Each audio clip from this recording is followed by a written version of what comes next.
नमस्कार, आप देख रहे हैं न्यूज वन इंडिया और आपके साथ मैं हूं अंशिका पाठक। बुलेटिन की शुरुआत करेंगे बड़ी खबर के साथ। जम्मू कश्मीर पर पीएम मोदी आज बड़ी बैठक करेंगे। फारूक अब्दुल्ला, महबूबा मुफ्ती समेत सभी बड़े नेता शामिल होंगे। गृह मंत्री अमित शाह, एलजी मनोज सिन्हा एनएसए बैठक में मौजूद रहेंगे। दिल्ली में दोपहर 3 बजे बैठक होगी। बैठक के लिए तय नहीं है कोई भी एजेंडा, तो फिलहाल कोई एजेंडा तय नहीं है, लेकिन दोपहर को यह बैठक होगी दिल्ली में और इस बैठक में तमाम बड़े नेता मौजूद रहेंगे।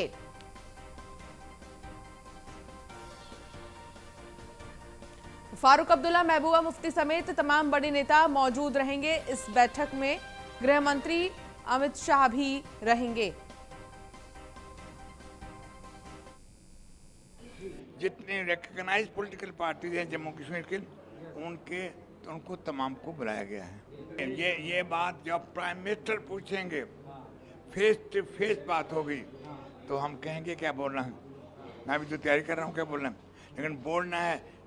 जंग है जम्मू कश्मीर के लोगों की, हक, इंसाफ, एकता, भाईचारा, भारत से मजबूती और विश्व शांति। चलिए अब आपको ग्राफिक्स के जरिए बताते हैं कि आखिर बैठक में कौन कौन शामिल होंगे। नेशनल कॉन्फ्रेंस के फारूक अब्दुल्ला और उमर अब्दुल्ला शामिल होंगे। कांग्रेस से गुलाम नबी आजाद, गुलाम अहमद मीर, तारा चंद पीडीपी से महबूबा मुफ्ती बैठक में शामिल होंगी। तो महबूबा मुफ्ती भी शामिल होंगी। बीजेपी के निर्मल सिंह, कविंदर गुप्ता और रविंद्र रैना इस बैठक में शामिल होंगे। पीपुल्स कॉन्फ्रेंस के मुजफ्फर बेग और सज्जाद लोन पैंथर्स पार्टी के भीम सिंह, सीपीआईएम के एमवाई तारिगामी, जेके अपनी पार्टी के अल्ताफ बुखारी। तो सरकार की तरफ से बैठक में आखिर अब कौन कौन रहेगा ये भी हम आपको बता देते हैं।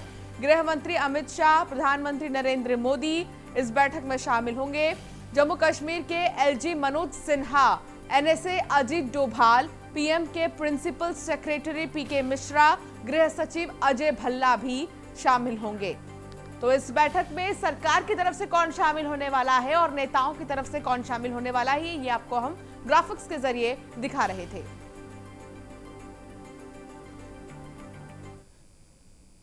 ब्रजेश श्रीवास्तव, एसोसिएट एडिटर, हमारे साथ जुड़ गए हैं। ब्रजेश, क्या जानकारी मिल रही है इस महत्वपूर्ण बैठक को लेकर? 8 दलों के 14 नेता लगभग बताया जा रहा है कि इस बैठक में शामिल होंगे। हमने अभी दर्शकों को दिखाया ग्राफिक्स के जरिए कि आखिर सरकार की तरफ से कौन शामिल होगा और बड़े बड़े नेताओं में कौन होगा। कितनी ज्यादा महत्वपूर्ण यह बैठक है?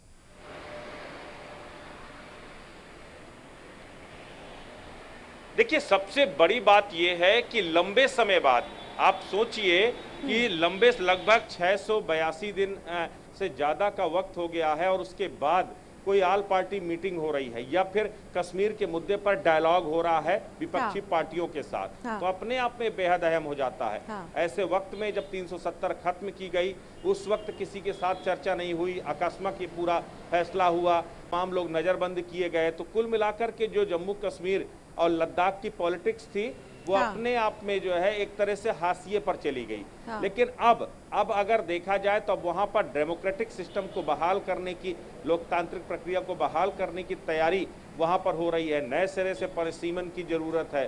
अब विधानसभा चुनाव कराने की तैयारी है। तो इन तमाम मुद्दों को लेकर के अब आपको कहीं ना कहीं विपक्ष को विश्वास में लेना होगा और ये उसी कड़ी का एक हिस्सा हो सकता है। दूसरा सबसे बड़ी बात यह है कि अब कश्मीर में जिस तरीके से जम्मू और कश्मीर को जो है, जो फुल स्टेट का दर्जा उससे वापस लिया गया था जो है, तो उसकी भी मांग जो है लगातार हो रही है कि उसका को स्टेटस बरकरार रखा जाए जो है या फिर उसे वापस दिया जाए। तो वो तमाम चीज़ों को लेकर के ये पूरी बैठक होगी और इस बैठक का एजेंडा, यूँ तो विपक्षी पार्टियों को भी ये नहीं मालूम है कि वो एजेंडा क्या होगा, किस एजेंडे पर वहाँ से बात की जाएगी। लेकिन एक बात तो तय है कि डायलॉग हो रहा है, ये सबसे बड़ी बात। और सबसे अहम इसमें यह है कि ना तो केंद्र सरकार की तरफ से इससे पहले वार्ता की पहल की गई थी और जो गुप्कार ग्रुप था, गुप्कार ग्रुप इससे पहले लगातार नॉन कोऑपरेटिव मूड में था। लेकिन जब प्रधानमंत्री की तरफ से सर्वदलीय बैठक बुलाई गई तो उसको अब गुपकार ग्रुप भी एक्सेप्ट कर रहा है और वो भी बैठक में शामिल हो रहा। वो अलग बात है कि महबूबा मुफ्ती ने आने से पहले एक विवादास्पद बयान दे करके इस पूरा जो डायलॉग प्रोसेस है इस पर ही सवाल खड़े कर दिए। सबसे बड़ी बात यह है कि महबूबा मुफ्ती ने सीधे तौर पर कहा कि पाकिस्तान से बात होनी चाहिए। तो अब अगर इस माइंडसेट के साथ आप किसी डायलॉग टेबल पर जाओगे तो क्या कुछ निष्कर्ष निकलेगा, ये सोचने और समझने की बात है। लेकिन बिल्कुल, और ये देखना होगा कि आखिर इस बैठक का मेन एजेंडा क्या होता है, किन किन टॉपिक्स पर बातचीत होती है, कौन से ऐसे मुद्दे हैं जिस पर विपक्षियों के बीच में और सरकार के बीच में बातचीत होगी, ये बहुत ज्यादा देखने वाली बात होगी। बहुत शुक्रिया ब्रजेश इस तमाम जानकारी के लिए, तमाम बातचीत के लिए भी। तो थोड़ी देर में ट्विटर के एमडी मनीष माहेश्वरी की पेशी है। आपको बता दें कि बुजुर्ग के पिटाई मामले में वीडियो वायरल हुआ था और थोड़ी ही देर में ट्विटर के एमडी मनीष माहेश्वरी की पेशी है। आपत्तिजनक ट्वीट्स पर गाजियाबाद पुलिस ने सवाल पूछे हैं। ट्विटर के एमडी मनीष माहेश्वरी बयान दर्ज कराएंगे। बुजुर्ग पिटाई मामले में मनीष माहेश्वरी से सवाल होंगे। लोनी कांड में ट्विटर सहित 9 लोगों पर एफआईआर दर्ज है। ट्विटर के एमडी मनीष के साथ साथ ही 9 लोगों पर एफआईआर दर्ज है। तो थोड़ी देर में ट्विटर के एमडी मनीष माहेश्वरी की पेशी है। आपत्तिजनक ट्वीट्स पर गाजियाबाद पुलिस सवाल पूछेगी। ट्विटर के एमडी मनीष माहेश्वरी बयान दर्ज कराएंगे। बुजुर्ग की पिटाई मामले में मनीष माहेश्वरी से सवाल होंगे। लोनी कांड में ट्विटर सहित 9 लोगों पर एफआईआर दर्ज।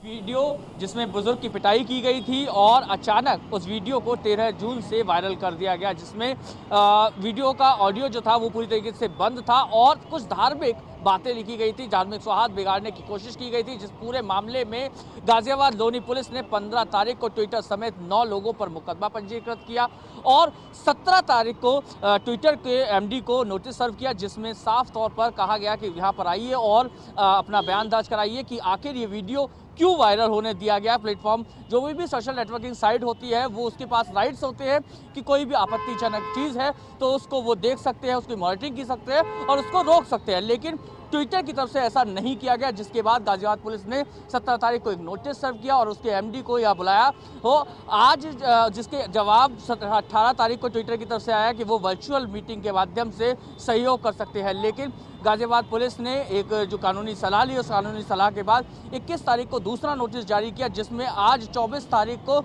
लगभग 10:30 बजे तक यहाँ आकर अपना बयान दर्ज कराने की बात कही गई। सबसे बड़ी चीज़ ये है कि पूरे ही मामले में जो ट्विटर के एमडी हैं वो लगभग यहाँ 12 बजे तक आ सकते हैं और अपना बयान दर्ज करा सकते हैं। पूरे वीडियो जो वायरल हुई है उससे धार्मिक सौहार्द बिगड़ सकता था और ऐसे वीडियो को तत्कालिक रूप से रोक देना चाहिए था, लेकिन ट्विटर की तरफ से ऐसा नहीं किया गया, जिसके चलते ये जो पूरा प्रकरण है आज सुर्खियों में है। विजयलक्ष्मी रविंद्र के साथ गौरव यादव, न्यूज़ इंडिया, गाजियाबाद। गौरव यादव हमारे संवाददाता हमारे साथ जुड़ गए हैं, लाइव उनसे बातचीत करेंगे। गौरव, आज ट्विटर के एमडी मनीष माहेश्वरी की पेशी है, वो अपना बयान दर्ज कराएंगे इस पूरे मामले को लेकर। बहुत ही जायज सवाल है कि अगर किसी तरह का फेक वायरल वीडियो डाला जा रहा है या फिर बहुत ही किसी काम का अगर कोई वीडियो नहीं है, वो वीडियो वायरल किया जा रहा है, तो उसमें ट्विटर की तरफ से एक्शन क्यों नहीं लिया गया?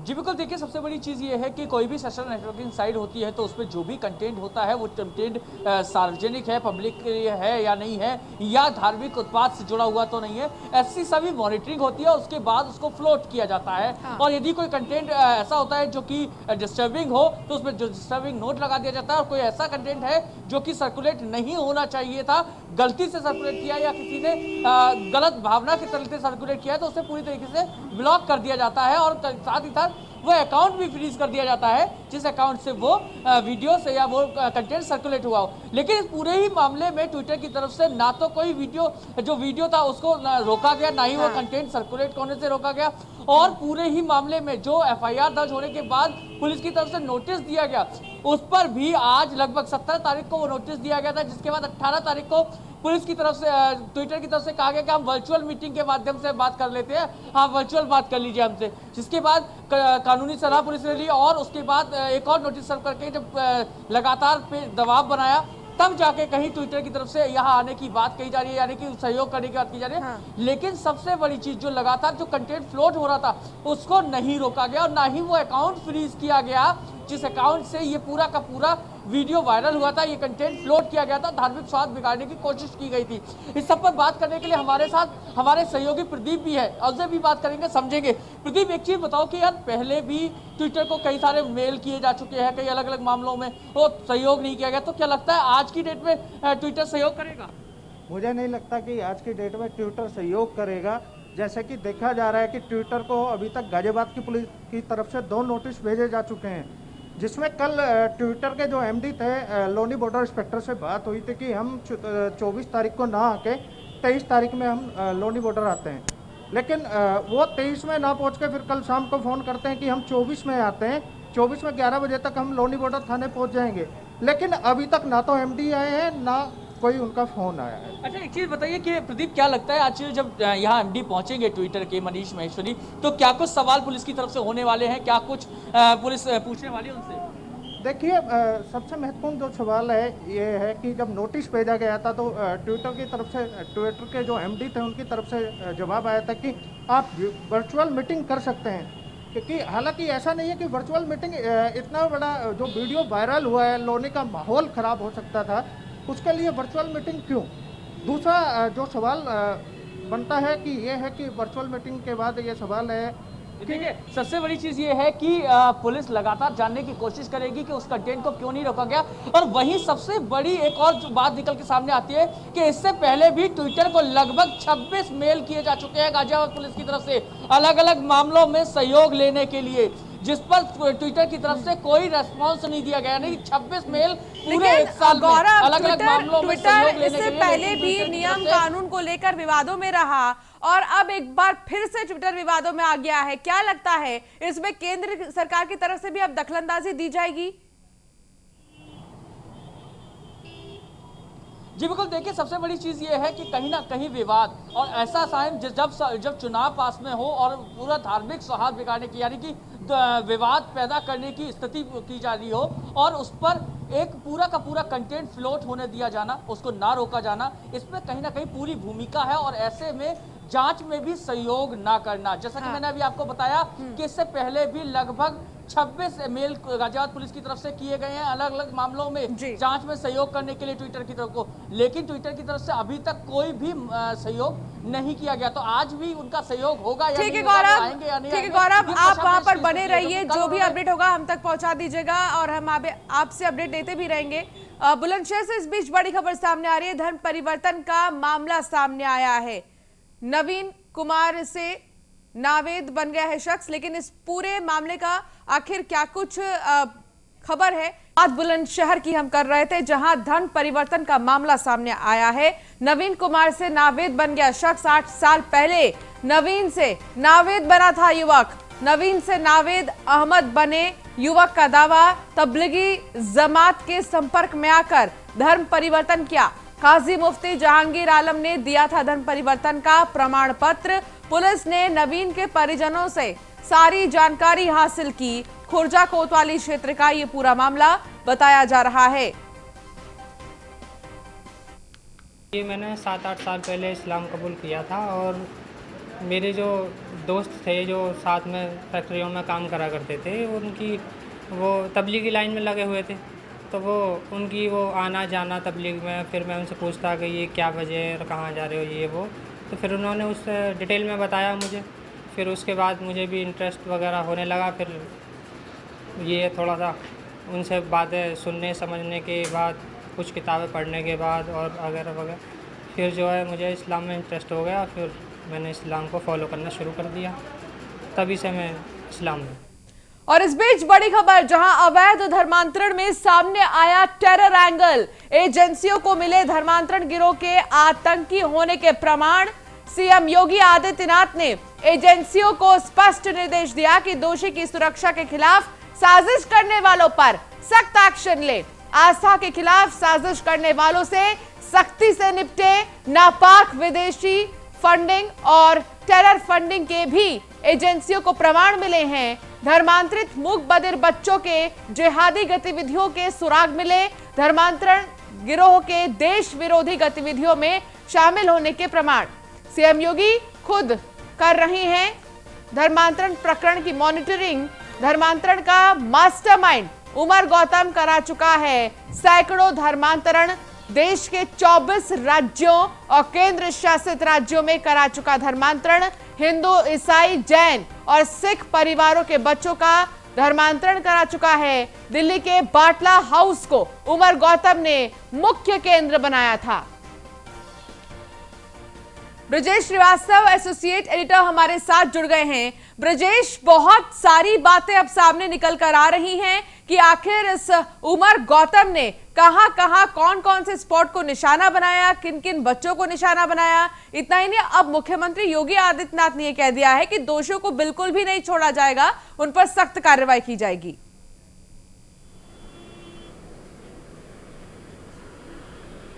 देखिए, सबसे बड़ी बात यह है कि ये पूरा जो धर्म परिवर्तन का पूरा जो रैकेट है वो आज से नहीं बल्कि काफ़ी लंबे समय से सक्रिय है।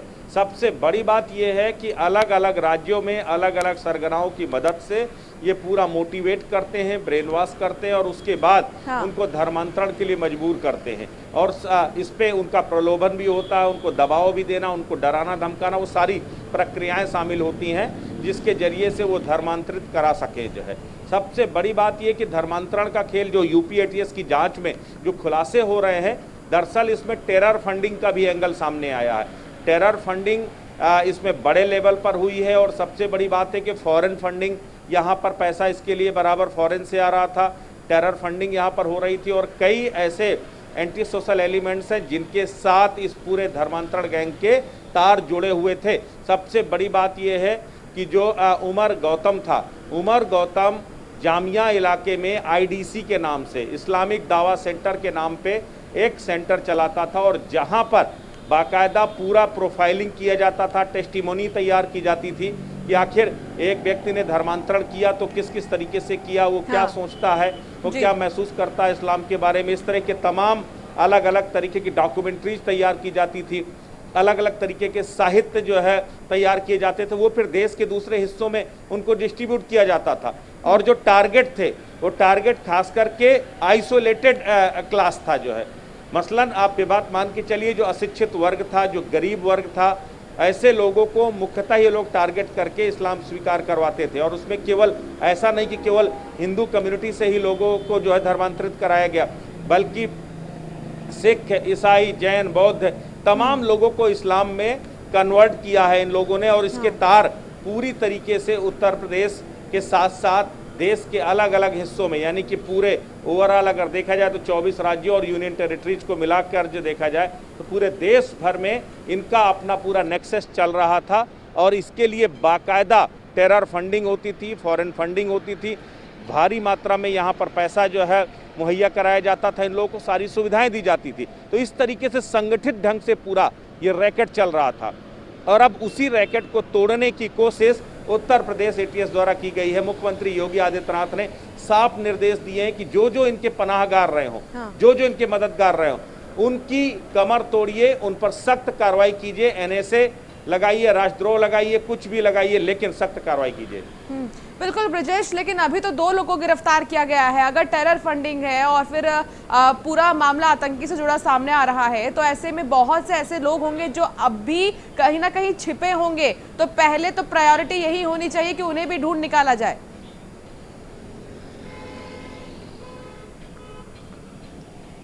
देखिए, सबसे बड़ी बात यह है कि जिस वक्त आर्टिकल 370 कश्मीर में खत्म किया गया था, उससे ठीक पहले एनआईए ने एक बड़ा खुलासा किया था कि किस तरीके से सेपरेटिस्ट गैंग को वहां फॉरेन फंडिंग होती, टेरर फंडिंग होती है।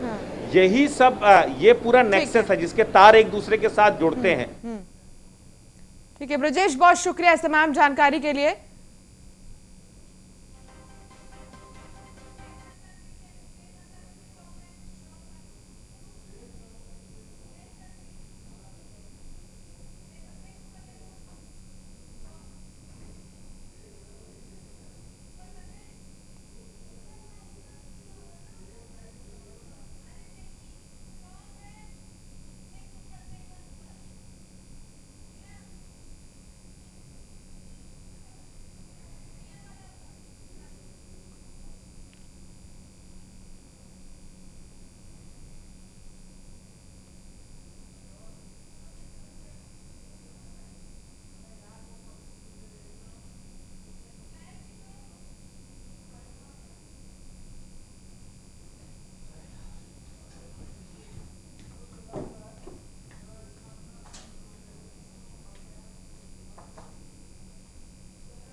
हमारा इनोवेशन उससे स्टार्ट हुआ था कि हम लोग कुछ नया सृजन करें, नई चीज़ बनाएं, इसलिए हमने अपना नाम सेजाम एवं इनोवेशन रखा।